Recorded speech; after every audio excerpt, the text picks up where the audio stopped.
So, sa araw na ito mga idol, magkikisame na naman tayo dito sa CR. So yung gagamitin natin yung mga retaso natin na plywood. So ito yung mga retaso natin. Halos uno lang yung lapad niya. So para hindi masayang gagamitin natin doon. Ano? So imbis na ito yung gamitin natin or tabasan, sayang kasi yung malaki na yun. So gagamitin natin ito maliit. I-discartean natin yun para magawa natin itong kisame na ito. Okay. Okay.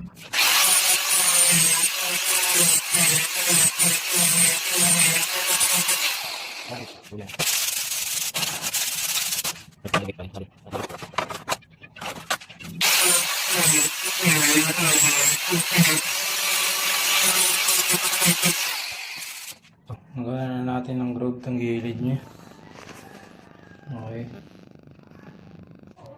So, natapos na natin mga idol. Nakabit na natin ito. So, ito natapos na natin mga idol. Yung kisame. So, nilagyan natin ang design.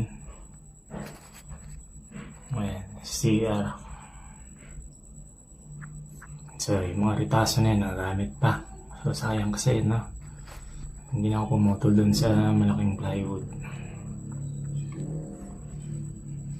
Kung naibigyan niyo aking video, supportahan niyo po sana ako. Maraming salamat.